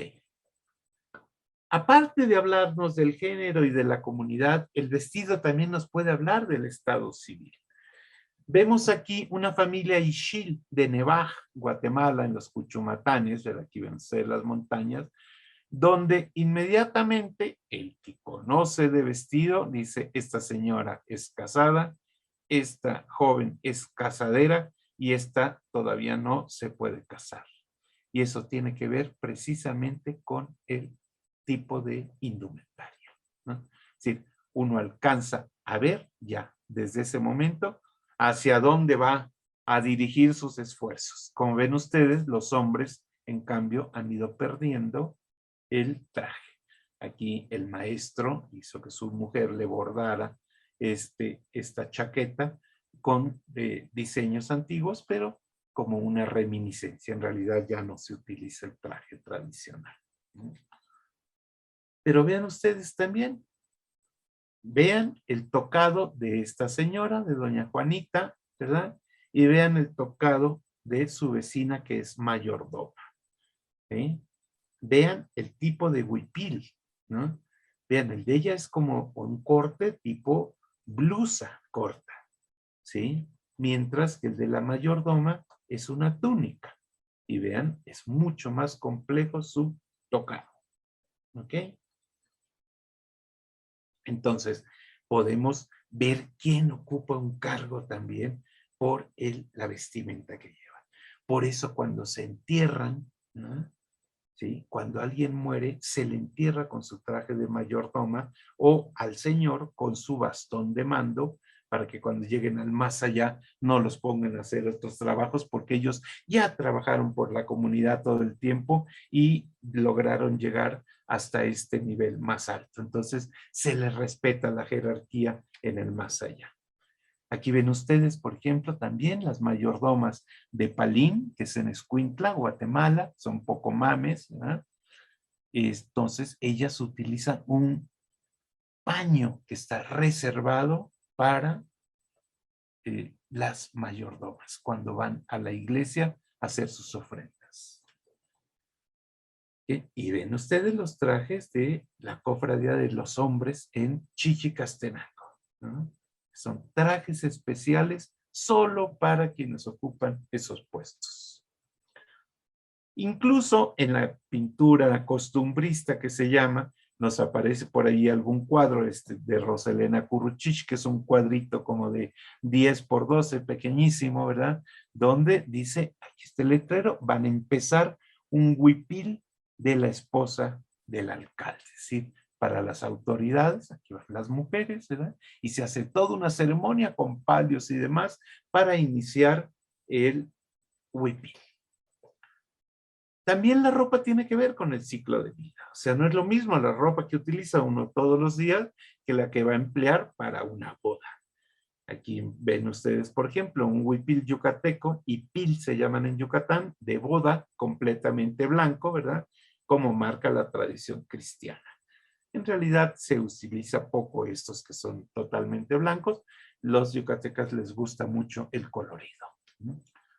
Pero vemos también que hay piles para atavíos de duelo. Entonces, por ejemplo, aquí tenemos lo que son bordados en negro para Yucatán, pero en Guatemala, más bien, el color que les gusta es el morado. Perdón por esta foto, estoy viendo que me quedó fuera de foco, ¿verdad?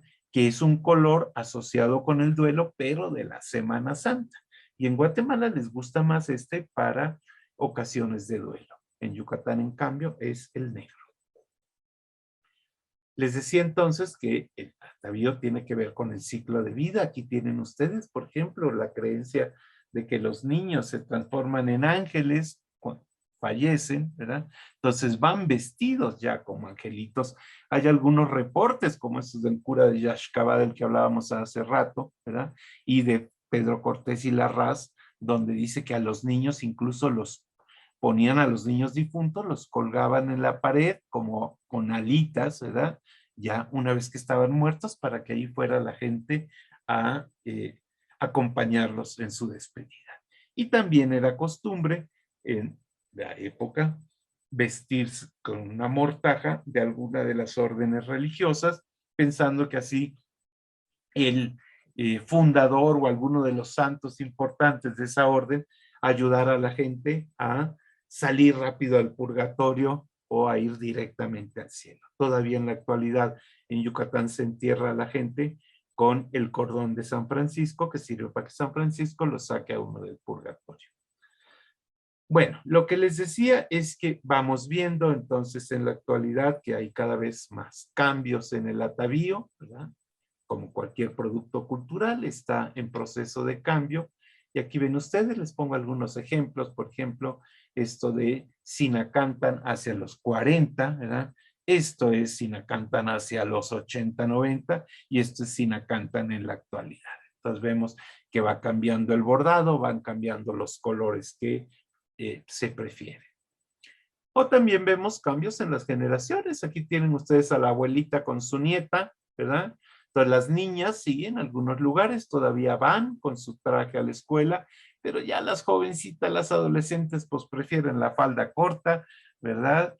E incluso, hay que decirlo, en algunos lugares aconsejan, ¿sí? Por ejemplo, entre los Crusoe de Quintana Roo hay algunos lugares que dicen, si vas a pedir trabajo, no vayas con huipil porque te van a ofrecer menos paga, menos dinero, ¿no? Entonces es la explotación de lo indígena para mantenerlos en una posición de subalternidad. Ya que hablamos de cambios, hay que recordar que en algunas comunidades como Tenejapa, donde se perdió el diseño original, lo que hicieron fue jalar elementos de la Ráinzar y de la Magdalenas, otros poblados, y hacer su nuevo propio diseño, que es particularmente bonito, ¿verdad? Y es del siglo pasado. Bueno, ojo, el atavío también es producto de comercio, ¿no? Entonces hay que recordar que desde la época colonial, bueno, tenemos a los españoles que tratan de vender su ropa, ¿verdad? Y los que van a comprar, pues son sobre todo los nobles y los principales que tienen dinero. Los demás viven tejiendo mantas, pues porque es parte del tributo. ¿Y por qué son tan importantes las mantas? Pues son importantes porque van a servir para fabricar no solamente ropa, ¿verdad? Para el centro de México, sino también, por ejemplo, sacos para la minería, porque en eso se transporta los restos de las minas o del mineral, perdón, todo lo que es la escoria, o también se hacen los hachones para las galerías, para iluminar las galerías, con mantas se hacen los colchones, se hacen las cortinas, se hacen las vendas, pero curiosamente nos van a aparecer también unos listados en algunos testamentos de gente que se dedicaba a alquilar trajes. Aquí no les voy a poder leer todo, pero nada más para que vean en este testamento de Baltasar Uch, que se va a meter a un pleito porque le están robando a sus herederos, ¿verdad? Entonces se va a describir todo lo que dejó de su morería. ¿Qué es una morería? Es una tienda que alquila ropa, plumas y toda la parafernalia para los bailes. ¿Y por qué se llaman morerías? Pues porque tienen que ver con las danzas de moros y cristianos. Y son los moros los que van ataviados así. Vean ustedes, 128 manojos de plumas de quetzal, cada uno con 12 plumas, 63 plumas castellanas grandes y pequeñas de colores muy viejas y comidas, andas donde se ponen los plumeros para bailar, 35 máscaras con sus barbas, bla, bla, bla. Entonces, ojo, este comercio se mantiene en la actualidad, pero con fines de venta para los turistas, no solamente para los turistas. En algunos pueblos es para las propias mujeres que ya no tienen tiempo para bordar, por ejemplo, sus enredos que van en la parte de abajo, decíamos como faldas, ¿verdad? Sí, pero también tenemos los que son exclusivamente para turistas, ¿ok? Entonces tenemos puestos y mercados textiles. Aquí ven ustedes, por ejemplo, este es en el mercado central de Guatemala y ahí pues están atrayendo al turista interesado en este tipo de que como ustedes ven, no son los diseños tradicionales. Estos son, ahora sí, como me decía una señora de Santiago Atitlán, digo, pero está muy raro su, este es para gringa, ¿verdad? Es decir, no es el tradicional. Yucatán tiene incluso un pueblo completo dedicado a la ropa típica. Aquí lo ven ustedes. Este es Quimbilá, muy cerca de Izamal, donde se dedica todo el pueblo a la fábrica de ropa yucateca, como ustedes ven aquí dice, ¿no? Ropa típica que son bordados sobre pues algunos elementos tradicionales que se van a emplear ya con fines más comerciales. O tenemos lugares como el famoso Becal en Campeche, donde se dedican a fabricar los sombreros de Jipi Japa, que son parte de la indumentaria de lujo del traje de gala del hombre yucateco, pero también se venden muy bien para los turistas, porque son estos sombreritos que se les llamaban de Panamá, ¿verdad? Que son particularmente finos, delgados, elegantes y también muy caros. Se fabrican, ustedes ven aquí a las mujeres tejiendo, ¿verdad? En cuevas. ¿Por qué? Porque ahí está más húmedo el ambiente y entonces puede manipular mejor la fibra. ¿Ok? Rapidito mostrarles que hay también lugares donde podemos ver el apego al atavío en la pintura, como es el pueblo de Comalapa. Voy a pasar muy rápido sobre esto, ¿verdad? Para que vean ustedes cómo los pintores locales siguen manteniendo la tradición de reproducir los atavíos locales. Aquí ven ustedes, por ejemplo, este que es sobre un casamiento y aquí van los novios y ahí van la gente con los regalos, ¿verdad? Que incluyen las telas, como pueden ver, el cofre para guardar la ropa, ¿verdad? Aquí ven más telas, aquí tenemos petates para la casa. Aquí es muy bonito porque dice, ya iban los hombres, uno viene bolo, este ya viene borracho, ya todavía no ha empezado la gran pachanga, pero ya va servido. ¿Ah? Ok. Incluso también hay la costumbre de decir que se utilizan los trajes tradicionales para cuando se hacen ceremonias, no solamente en el pueblo, sino en la montaña, con los rituales que aún se mantienen en los montes. Aquí ven ustedes incluso un atavío con una piel de jaguar. Bueno, aquí tienen otros, ¿verdad? Lo que les decía es el afán por mantener el traje también, es decir, es un marcador de identidad el traje. Ok. Y ya, última cosa que vamos a ver, vamos a platicar un poquito de los textos que son rituales dentro de los textiles. Es decir, algunos que mantienen, ¿verdad? Tenemos textiles que son especiales para épocas de fiesta, como son, por ejemplo, los carnavales. Aquí tienen ustedes el carnaval de Chamula, que es muy interesante porque las casacas, ¿verdad? Muy, muy mayas no son, están inspiradas en algunos trajes de la guardia belga de la emperatriz Carlota, ¿verdad? Y aquí ven ustedes a los músicos de Matzam, que son celtales, con su traje tradicional. Okay.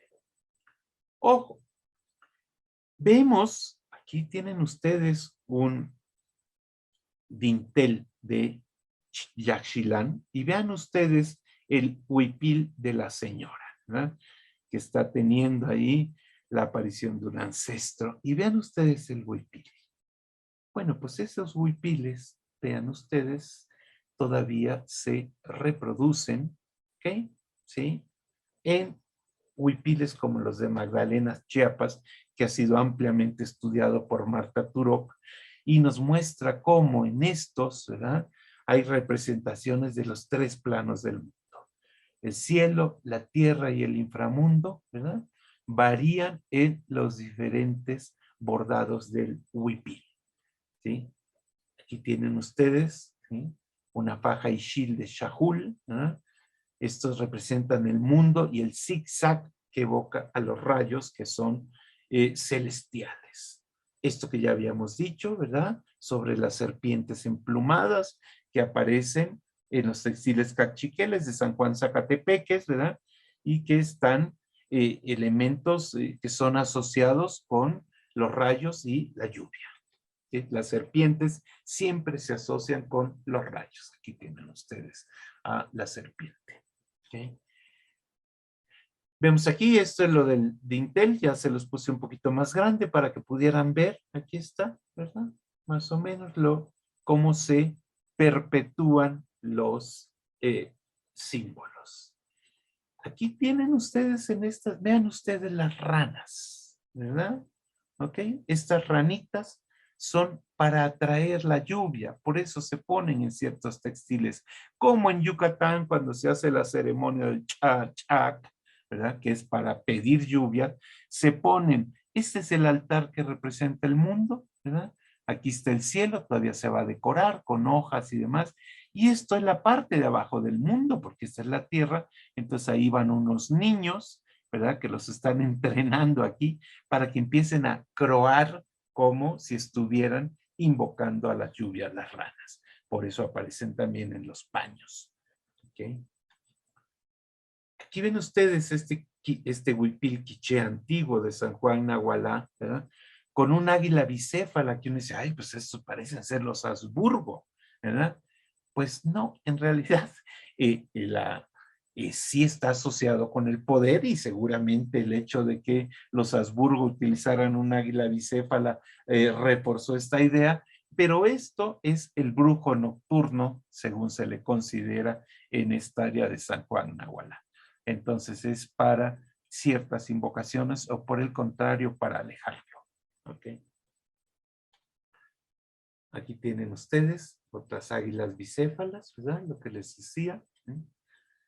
Y aquí vean el huipil de San Andrés Larrainzar con sus diamantes, aquel que vimos en el telar, ¿verdad?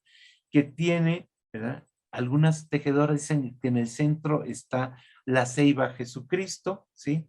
Mientras que otras dicen es que utilizamos colores distintos porque son los de los puntos cardinales. ¿Se acuerdan ustedes que en el mundo maya cada punto cardinal tiene un color? y que estos colores están a su vez asociados con los colores del maíz. Y este es el huipil de Magdalenas, ¿verdad? Donde están los diamantes mundo que vimos allí en el dintel de Yaxchilán, ¿verdad? En el centro está el sol o nuestro Señor Jesucristo, ¿verdad? Que es equiparado con el sol, como María es equiparada con la luna, ¿verdad? Vemos las 4 esquinas del mundo, ¿eh? Los Vashakmen, que se asegura que sostienen cada plano del mundo. Y lo que es interesantísimo es que en las mangas van a aparecer frijol, maíz, ¿verdad? Sapos, serpientes, ¿sí? Estrellas, y abajo están las hileras, ¿sí? Por los costados del lienzo central hay estrellas, ¿verdad? Y las hileras que representan la tierra, símbolos del pueblo, del linaje y de la propia tejedora. ¿Okay? Entonces, un huipil es un texto donde podemos leer mitos en torno al maíz, cosmovisión, cómo se percibe el mundo y los elementos asociados a la comunidad, a la familia y al individuo. Vamos a terminar, nada más recordarles que los santos van a ser particularmente venerados en el mundo maya en buena medida porque los incorporaron a su universo cultural, incluyendo la forma de vestirlos, ¿verdad? O las cruces mayas, ¿verdad? Que son estas cruces vestidas, la Yash Cruz, que se llama la Cruz Ceiba, ¿verdad? A las que, como ustedes ven, se les ponen estos bordados que son representaciones de huipiles. Y miren ustedes, ¿verdad? O viste uno a los santos como uno, o uno se viste como los santos. Y este es el caso particular de San Miguel Huistán, que veíamos hace rato, donde ustedes tienen a San Miguel, ¿verdad?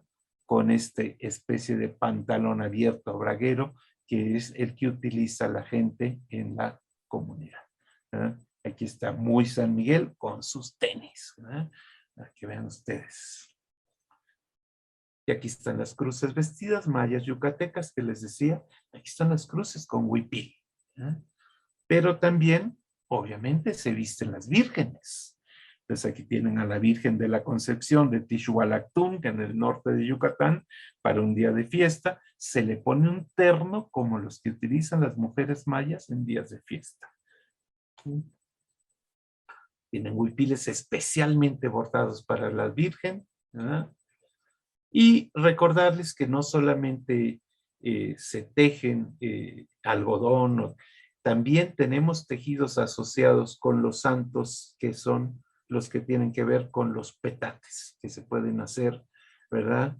Pop es petate en maya, por eso es el Popol Vuh, el libro del consejo, el Popol Nah, la casa del pueblo donde se aprendía a interpretar los códices, pero también a bailar y a cantar, y estos se hacen de 2 tipos distintos de juncos, ¿verdad?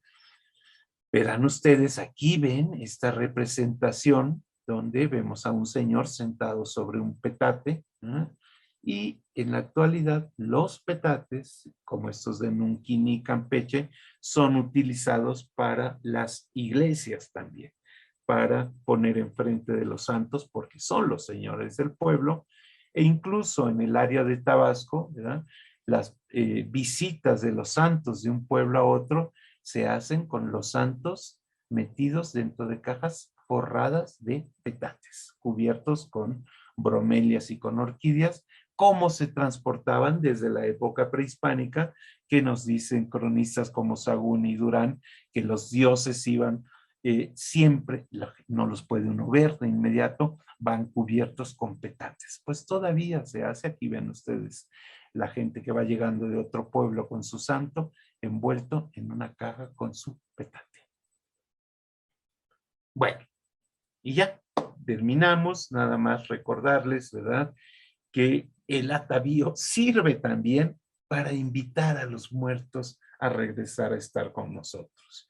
Y hay una danza en un pueblo que se llama Huacatán, Guatemala, una danza que lamentablemente está desapareciendo, ¿verdad? Pero que se registró todavía hasta las últimas décadas del siglo XX. Es esta danza de Cosal, ¿verdad?, donde se invita a los muertos a que salgan de su prisión, dice salga de entre los muertos, salga de su prisión, porque ya vienen sus vestidos, sus trajes ya vienen. Ustedes, nuestros antepasados, celebraron el baile y nos lo dejaron para que lo celebremos. Aquí estamos, sus retoños, aquí estamos, sus hijos, les van a liberar de su prisión, les van a liberar de su cárcel, porque han decidido bailar. Y la creencia es que cuando uno se viste con este traje, que se les hacen todas unas ceremonias a los trajes, y con estas máscaras que a veces tienen los nombres de los familiares muertos por dentro, son los muertos los que salen, ¿verdad? Y se ponen a bailar. Bueno, pues terminamos y les pongo aquí un espléndido ejemplo de cómo el atavío incluso no solamente ha pasado a la pintura, sino también a la poesía. Y aquí les puse un pequeñísimo poema de Briseida Cuevas Copp, que es una excelente poeta de Tepacán en Calquiní, Campeche, que se llama Ayashtup, Tumenchanchup, Sikech, Anae Tuhiltah, Juntin, Ubekech, Sumit, Upuxikal, Katujula, Tashikin, Ayash, Tupintej. Y dice, tu primer arete. Porque naciste hembra, tu madre jaló un hilo de su corazón y te lo enhebró en la oreja como tu primer arete. Muchísimas gracias. Aquí lo dejamos. Muchas gracias, doctor, por su conferencia esta tarde. Y pues ya vamos a ir a la ronda de preguntas y respuestas que hay por acá de nuestro público, unas que llegaron desde los primeros minutos de nuestra transmisión. Y pues también los que van llegando en este momento, podemos ver que ya están ahí realizando sus comentarios, sus preguntas de lo que estamos ahorita, pues aquí después de esta conferencia del doctor Mario Humberto Ruzosa. Y pues tenemos aquí la pregunta de María Esther Guzmán. Dice, ¿cuál es el nombre del algodón verde que también usan para confeccionar huipiles en Oaxaca? ¿En qué región se cultiva esta variedad de algodón verde? Pregunta Esther. Pues con toda honestidad le voy a decir a Esther que si me deja su dirección, se lo averiguo, porque sí sé que hay un gosipum verde, ¿verdad? Pero en qué región específicamente, no sé. Creo que es en la Mixteca Alta, pero le puedo averiguar con todo gusto, Yasmín, que nos deje su correo y yo se lo averiguo. Muy bien. Doctor Ruth, ya no lo vemos, nos ha dejado sin cámara, pero vamos a continuar. Perdón, es que estaba quitando el compartir pantalla. Ya no se ve la pantalla, ¿verdad? No. Ya está. Muy bien, dice Isabel Rodríguez. ¿Se sabe cuál era el proceso para lograr las gasas en la época prehispánica? No tenemos documentos sobre esto en la época prehispánica, pero seguramente son las mismas que se utilizan en la actualidad, es decir, es una urdimbre y una trama mucho más floja, más laxa, ¿verdad? Pero también tiene que ver la calidad del hilo, que el hilo es muchísimo más fino, ¿no? Pero para la época prehispánica no, lamentablemente tenemos prácticamente nada sobre gente que haya trabajado el atavío en la época prehispánica. Hay algunos datos sobre lo que las figurillas de Jaina y otras de lo del lagartero en Chiapas, que trabajó Susan Elcom, pero no tenemos mucho más. Pero seguramente es lo mismo, ¿no? Les digo, es la finura del hilo, lo delgado del hilo y la laxitud de la urdimbre y la trama.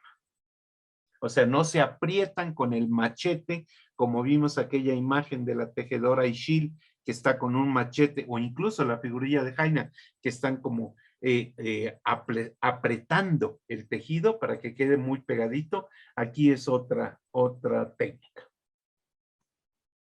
Bien, aquí tenemos un comentario de Miriam, dice los textiles como fuente de información para el siguiente diplomado. Gracias por la excelente ponencia, doctor Mario Humberto Ruz. Saludos desde Mérida. También acá pregunta Isabel, mucho se dice de que se diluyen las tradiciones y corren peligro de perderse. ¿Cree que pase lo mismo con los atavíos de los pueblos indígenas, ya sean mayas o no? Bueno, en realidad sí están, no necesariamente desapareciendo todos. En algunos casos desaparecen, en otros casos cambian, en otros casos se simplifican. Hay que recordar que el costo del atavío tradicional es muy alto y lleva mucho tiempo. Yo cuando trabajé hacia los 70 primero en la zona Tojolabal, si uno encargaba una blusa, podía tardar 3 o 4 meses haciéndose. ¿Por qué? Porque las mujeres no se dedican de tiempo completo a hacer esto. Las mujeres tienen que hacer todas las labores de la casa, ¿verdad? Y en sus ratos libres, en las tardes y demás, ponerse a bordar o a tejer. Ojo, también hay que recordar que aparte de que la moda cambia porque los gustos van variando, en algunos casos hay también motivos políticos en el uso del traje. Digo, no es casual que veamos a las autoridades, digo, no se los puse para no evitar, para evitar los chiflidos, pero ustedes pueden ver, por ejemplo, si se meten a revisar algunos poblados chiapanecos en las imágenes en internet, y van a ver, por ejemplo, a los gobernadores y a los presidentes vistiéndose con esta ropa, ¿verdad? Pero solamente con fines políticos, no es porque sea su propio atavío. Ojo, en el caso particular de Guatemala, para el tiempo de la guerra civil, se perdieron muchos trajes. ¿Y por qué? Porque la gente no quería ser identificada como de tal o cual pueblo, porque se iban contra ellos. En la zona Ixil, por ejemplo, el área de Nevaj, ¿no? O en varios pueblos de los Cuchumatanes, ¿no? La gente cambió su traje y se puso ropa de ladino o de mestizo, precisamente para no ser identificado por el ejército guatemalteco y evitar ser reprimidos. En otras ocasiones también ha habido, sobre todo entre los jóvenes, esta idea del panmayismo, ¿verdad? Que también se traduce en el traje y entonces se utilizan elementos de otros pueblos para ir combinando, ¿no? Pero sí, por ejemplo, la indumentaria masculina prácticamente ha desaparecido, exceptuando los casos que les puse por allí, ¿no? Ustedes van sobre todo a las tierras cálidas, y ya la gente no utiliza los trajes, ¿no? Porque también pues es mucho más barato y mucho más cómodo utilizar, no es gratuito la gran frecuencia con que vemos mercados donde se vende ropa de paca por todos lados, ¿no? Mérida, Campeche, hasta en los pueblos. Hay incluso personas, qué sé yo, yucatecos, por ejemplo, gente de clase media o media alta que llenan sus carros, llenan los carros con ropa usada y van por los pueblitos vendiendo, ¿no? Y miren, no hay que ir a las zonas indígenas. Yo les estoy hablando aquí desde San Mateo, desde Santo Tomás a Jusco, desde San Mateo, desde Santo Tomás a Jusco, y aquí pues tenemos los puestos de ropa usada todos los días, ¿no? Entonces, ojo, estos eran pueblos nahuas también, ¿no? Y aquí pues ya uno no ve ningún traje típico. Doctor, pues no nos queda más que agradecer esta sesión, esta tarde, y pues también a todos aquellos que han hecho sus comentarios aquí en las redes sociales. A ver, aquí dice Jaime, que acaba de llegar, dice, el púrpura del caracol lo extraen del molusco murice en el Golfo de Nicoyoca, Costa Rica, y en muchas zonas del Pacífico de América Central. Había muchos moluscos. Hay programas continúa y dice, hay programas de Estado para evitar que desaparezcan estas actividades de diseño y de confección de ropa, es lo que pregunta él, si el Estado tiene algunos programas para evitar que desaparezcan las actividades de diseño y confección. Más que el Estado propiamente dicho, bueno, perdón, empiezo con lo del molusco, en efecto, por eso les dije que en el Pacífico, y sí, desde la zona de La costa de Oaxaca hasta el Golfo de Nicoya en Costa Rica, como bien señaló, era una zona donde tenemos descripciones abundantes de la recolección del caracol púrpura. Ahora, respecto a si hay programas estatales, en realidad hay muy poco. Más bien son algunas entidades particulares o algunos museos, como por ejemplo el Museo Franz Mayer, ahora que tiene la colección de Ruth Lechuga. Entonces hay allí algunos programas para tratar de mantener esto. Hay también en el Museo del Mundo Maya en Mérida. Y sobre todo, acuérdense que tenemos museos de textil. Hay uno en el centro, exactamente en el centro, ahí de la UAM, cerca de Catedral, ¿verdad? Y tenemos un espléndido museo del textil en Oaxaca que mantiene la Fundación HARP y está cerquita del antiguo convento que también remozó, del convento de San Pablo, que remozó la Fundación HARP, y ahí está el Museo del Textil. Programas de gobierno como tales, la Secretaría de Cultura ha puesto poco interés en esto y pues tampoco les podría decir que la Comisión para el Desarrollo de los Pueblos Indios haya puesto particular interés en este tipo de cosas. Luego sí vemos ahí los reclamos porque tal o cual línea o tal o cual diseñador utilizó diseños mexicanos, pero tampoco hay una labor, digo, hasta FONART está prácticamente aniquilado, ¿no? Entonces, no, yo no pudiera decir que hay un programa gubernamental serio para rescate de esto. Hay esfuerzos aislados, algunos muy valiosos, ¿verdad? Incluso para recuperación de textiles y de técnicas tradicionales, y recuperación de tintes, por ejemplo, en Oaxaca, ¿no? Con todo lo que se hace en la zona mixteca y zapoteca, de ahí sí hay, pero son más bien asociaciones locales. Bien, doctor, pues ahora sí ya nos vamos y nos despedimos. Muchas gracias por estar con nosotros en esta última sesión, nuestra última sesión de nuestro ciclo Historia para qué. Y pues les agradecemos a todo nuestro público que le hayan dado seguimiento a nuestro ciclo. Y pues no nos queda más que decirles que los invitamos para el próximo año a este ciclo, justamente la próxima edición, porque ya es una muy buena costumbre de la Academia Mexicana de la Historia. Pues que tengan muy buena tarde y nos encontramos en las próximas actividades de nuestra academia. Hasta pronto.